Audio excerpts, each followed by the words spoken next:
Okay, now we're going to take a look at the ancient world, Atlantis, Egypt, pyramids. Now, I'm a veteran esoteric researcher. I spent years studying subjects that most people don't identify with or care to learn. It does serve me a lot. Like Bruce Lee said, all knowledge is self-knowledge. I speak to people about common, moderate subjects as well too, such as music, film. I enjoy speaking with different people from different backgrounds. Now, what we're looking at here is a photograph of Antarctica, and this looks, as you can see, not just a mountain, but a gigantic pyramid.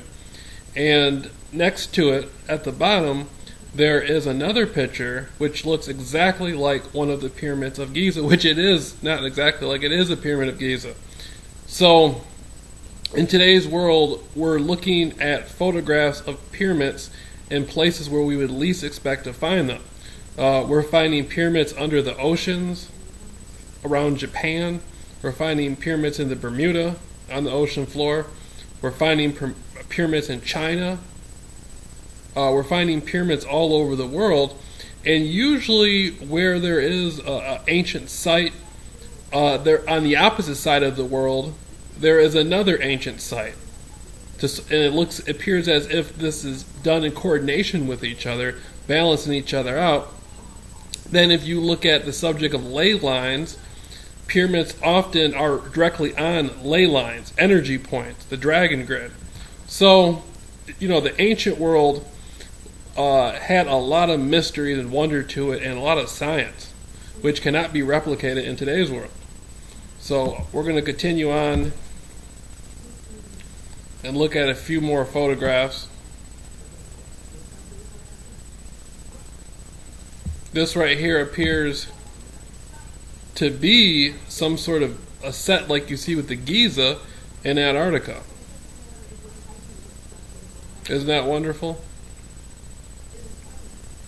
And, we're looking in today's world at modern culture, and we're seeing sort of, there might be a sort of a conspiracy, a sort of a mystery, where there's rumors about the giants.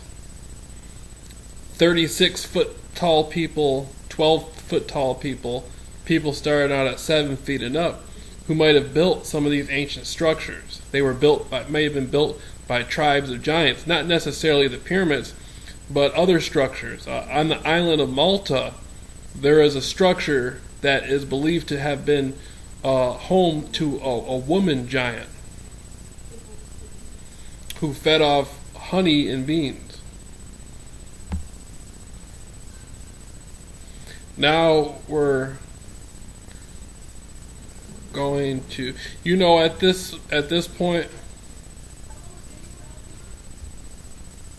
we're going to look at the Inca pyramids.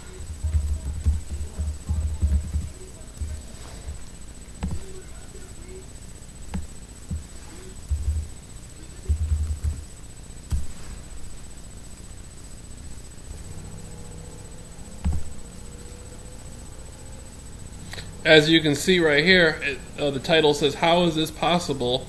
And it shows the Inca pyramids directly across from the Egyptian pyramids. Geometrically perfect. Geometrically perfect. And so the Americas, North America, Central America, South America, and all the islands at one point in the ancient world were used in coordination with other civilizations on the other side of the world. Look at that.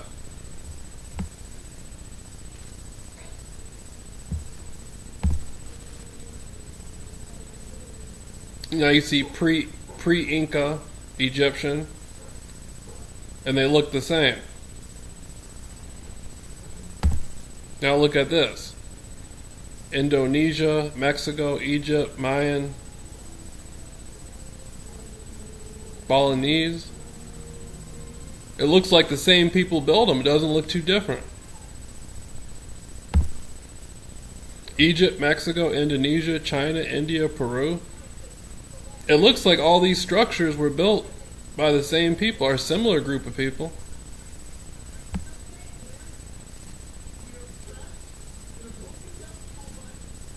So you have to ask yourself, what in the world was going on all these thousands of years ago for all these people all over the world to be using the same architecture, or very similar architecture, and often the language would be the same. Some words are common amongst these different people. They live so far apart, but they would have common words and common cultural reference, such as hand waves or bow and arrows. You find bow and arrow in places where you would think, something would be different. People would find their own, they'd have their own design. They wouldn't come up with the bow and arrow. Different people, different cultures live so far apart, but yet they would still have the same instruments.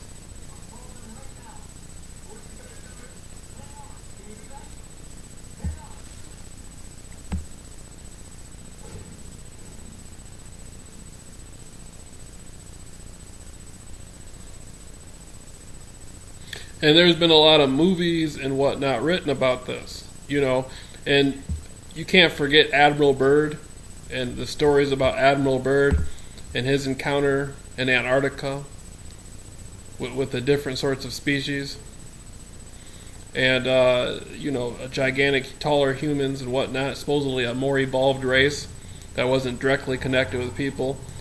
And there's been governmental projects of people going to Antarctica. During the Cold War, Americans and Russians worked together in Antarctica. That's something that's come out now. Explorers, archaeologists, botanists, zoologists go down to Antarctica to see what they can find, what's down there. And so, we're finding ancient civilizations all over the world.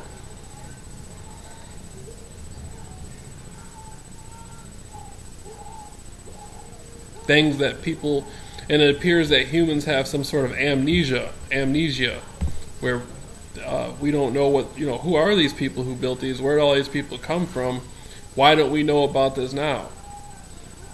Why isn't this being spoken about more openly? Why are there pyramids at the bottom of the ocean?